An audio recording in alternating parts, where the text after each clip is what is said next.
While the Canadian Senate ethics watchdog has found Conservative Senator Michael Macdonald violated the code of conduct with a rant during the Freedom Convoy last year and a refusal to comply with an investigation into his actions. Do you know what time it is? It's time to get into it. Now, this video was absolutely legendary when it came out. I still feel like there is many people who have not seen this video to this day. This came out during a time where Canadians have never felt so alone before. For me, seeing someone involved with the highest level of government and seeing that they too felt the exact same way that you and I did, it reassured me that we weren't sitting in these feelings alone. Let's cut to the clip. This was a friend of mine from vidstorm.net who was at the convoy the entire time and was just walking down the street when he ran into Senator Michael Macdonald, and he wasn't even aware of who he was. So this is a very real and raw conversation.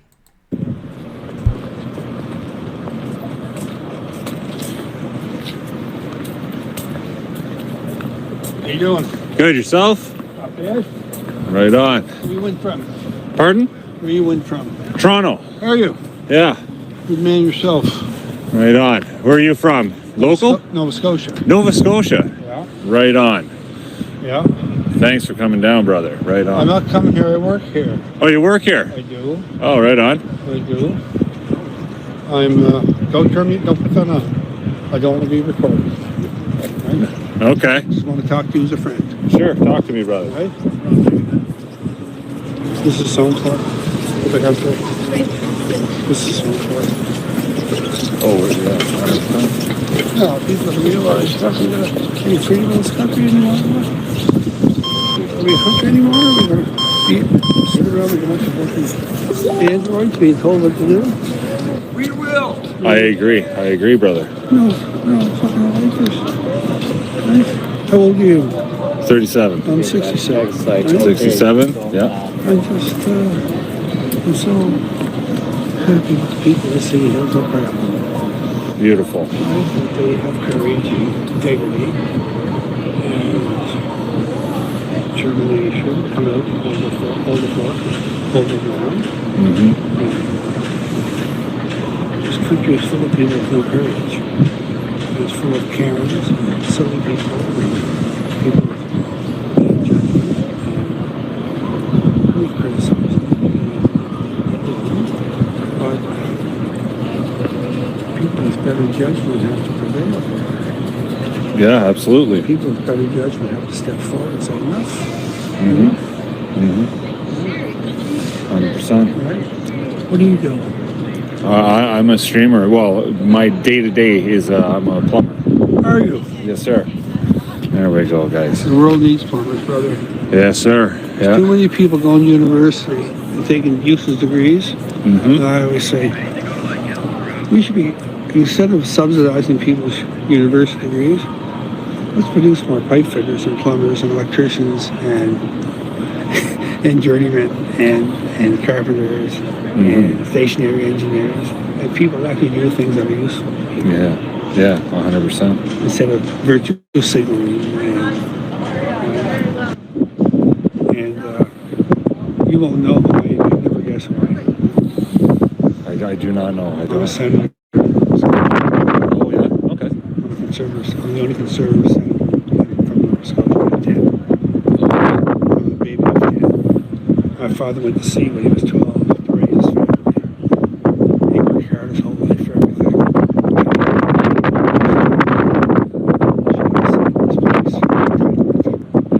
People at 6 feet are always talking to people. They're talking to the working class in this country. Yeah. Saying we're your friends. No, you're your fucking enemies. You're a bunch of sellouts and people here who I mean, have a lot of different political persuasion with them. But we have the right to be free in our own country. Yeah. And when I see the government put a fucking fence around the war memorial as if to imply that it's endangered. Yeah. I've been here for 3 weeks. Mm-hmm. I walked from my office in the East Block to my hotel room in the Weston. Yeah. I never felt so safe than I have for the past 3 weeks. Yeah. I don't feel battled or threatened. I feel safe. 100%. Threatened by people who are my friends. Yeah. And aren't bullying me. The only thing you got to be worried about here is getting a hug from a stranger. No, that's right. Yeah. No, that's right. That's right. It's just right. But beautiful. I just can't get over how the way people here are being lied about, misrepresented. I sat at home. I said, look, I'm there. I'm like, I read all the newspapers home. Came from Nova Scotia. Mm-hmm. All these local journalists, same old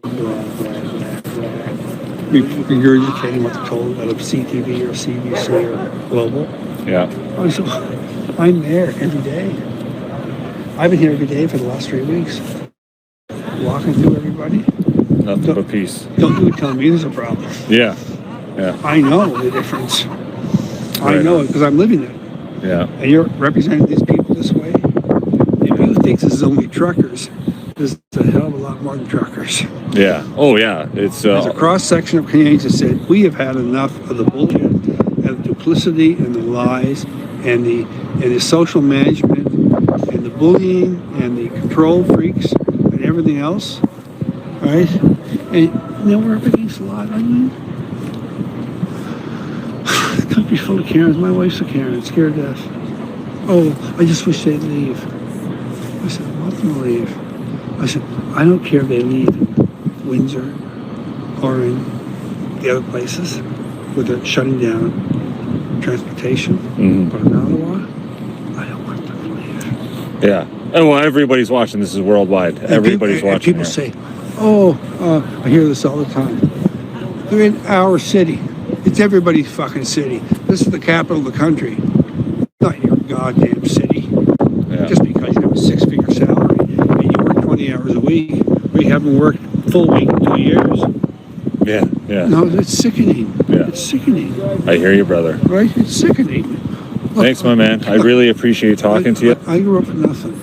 Yeah. I'm not a better person than anybody else. I'm a special person. I grew up, I'm the baby of 10. You know, I paid my way to university. I peeled pulp when I went to the Grand Banks because my parents had no money. You know what I'm owed? Nothing. I'm owed nothing. This country gave me more than my father had and my grandparents, right? And I'm so sick of the entitlement in this country and this fucking city. Everybody around this city with their 6-figure salaries and their 20-hour weeks and their bullshit nonsense. Calling people bigots and racists and everything else. This is so unfair to the country and so unfair to people. And I know it's unfair because I'm here. Yeah. I know it's not true. Right? Absolutely. Thanks for having the courage and the decency to come here. Thanks, brother. Right? You're not alone. Thanks you. Right? Thank you. God bless you. God bless you too, man. Now, I wanted to make sure that you guys were able to watch that entire video in its entirety and really take it in. Remember when this happened, this was at a time where we have never felt so disconnected from our families and friends. The consequences of that speech were as follows. Senator Macdonald breached 6 sections of the Senator's Code as per the watchdog's ruling. The breach significantly impacted the Senate, as stated by Legault, the ethics officer.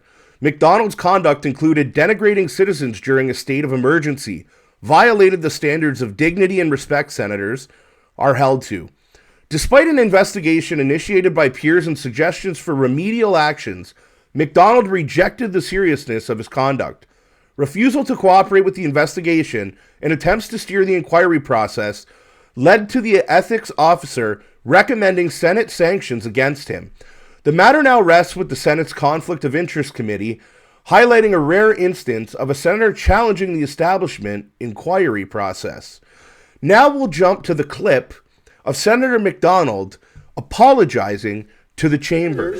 I would like to take this moment, my earliest opportunity in this chamber, to address the comments that I made last week. Last Wednesday evening, while walking back to my hotel after having late supper with some colleagues, I was approached by a man who wanted to talk about the protests in Ottawa. I agreed to speak to him, but I said only if it was to be off the record and not recorded, which he agreed to. I subsequently discovered that was not the case. I left the impression that I agreed with trucks being illegally parked in the downtown and made some mangled remarks about the sentiments of people in Ottawa regarding the protest. So I first want to apologize to the people of Ottawa for my clumsy language. It was not my intention to disparage anyone.